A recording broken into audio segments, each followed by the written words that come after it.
যে যেখান থেকে দেখছো সবাইকে শুভেচ্ছা জানাচ্ছি। Please be quiet, look at the computer screen board. দেখতে থাকো। আজকে আমি সূচকের সূত্র নিয়ে আসছি। দেখো, সূচকের সূত্র প্রমাণ মানে তোমাদেরকে বুঝাই দেওয়া হচ্ছে। এখানে A to the power X dot A to the power Y, অর্থাৎ ইনটু আকারে আছে। এটাকে বলা হয় বেস, আর এক্স হচ্ছে পাওয়ার। এ হচ্ছে বেস, ওয়াই হচ্ছে পাওয়ার। গুণ আকারে আছে বিধায় একটা বেস নেব, একটা বেস এ নিলাম। তখন নিয়ম অনুসারে কি হলো, পাওয়ার এক্স প্লাস ওয়াই হয়ে গেল। তাহলে এই সূত্রটা হয়ে গেল দেখতে পেলে। পরবর্তী সূত্রটা দেখো, A to the power X divided by A to the power Y. এটা কিন্তু ভাগ আকারে আছে। এটা কি আছে? ভাগ আকারে। তা ভাগ আকারে থাকলে আমরা একই যেহেতু বেস, একটা বেস এ নিলাম, তখন সূত্র হচ্ছে উপরের পাওয়ার থেকে নিচের পাওয়ার বিয়োগ। তো উপরের পাওয়ার কি আছে? এক্স, বিয়োগ হচ্ছে ওয়াই, অর্থাৎ নিচের এ টু দি পাওয়ার ওয়াই আছে পাওয়ারটা, এর জন্য মাইনাস ওয়াই হলো। আশা করছি এই সূত্রটিও বুঝতে পেরেছ।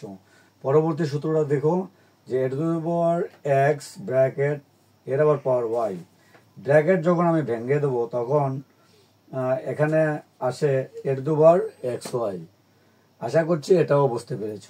দেখো পরবর্তী সূত্রগুলো কিভাবে আসলো বাউন্স করে। A to the power minus one, এটাকে ইনভার্স ওয়ানও বলা যায়। এটি ইকুয়াল টু লেখা যায় ওয়ান বাই এ। ঠিক একই লেভেলে, অর্থাৎ এখানে যে পাওয়ারটা থাকবে সেই পাওয়ারটাই নিচে চলে আসবে, অর্থাৎ A to the power minus two equal to লেখা যায় one by A to the power two. এখানে কিন্তু টু, এই টু এই চলে আসলো। যদি এখানে মাইনাস থ্রি থাকতো তাহলে এখানে থ্রি থ্রি চলে আসতো, যদি ফোর থাকতো ফোর চলে আসতো। এভাবে কিন্তু গণিত করার সময় এই সূত্রকে ইউজ করতে হবে। আর একটি সূত্র আছে, দেখো A to the power zero equal to লেখা যায় ওয়ান সূচকের নিয়মে। দেখো আর একটি সূত্র কি আসছে, যে একটা এ সমান আমরা দুইটা রুট ওভার এ লিখতে পারি। তো এটাকে আমি প্রমাণ করে দেখাই দিচ্ছি আবার।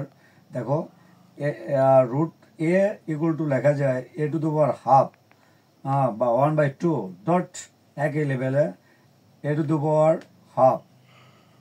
যেহেতু আগের মতো সেই ইন্টু আকার হয়েছে, এই কারণের জন্য একটা বেস এ নেব, আর এক পাওয়ার থেকে আরেক পাওয়ার যোগ হয়ে গেল এখানে, দেখতে পাচ্ছ।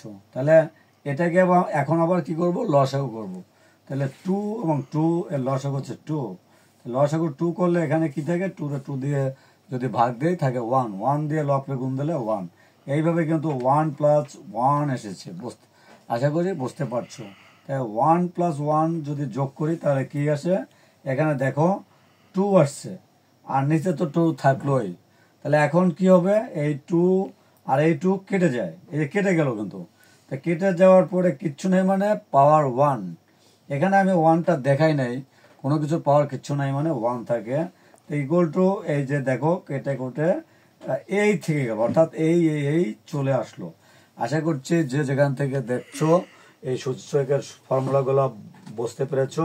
এগুলো এসএসসি পরীক্ষার জন্য খুবই ইম্পর্ট্যান্ট, এবং বহু নির্বাচনী প্রশ্নের উত্তর পারতে হলে এই সূত্রগুলো অবশ্যই বেশি বেশি প্র্যাকটিস করবে, তাহলে তোমরা ভালো পারবে। আশা করছি তোমরা বুঝতে পেরেছো। আজকে পর্যন্তই, সবাইকে ধন্যবাদ।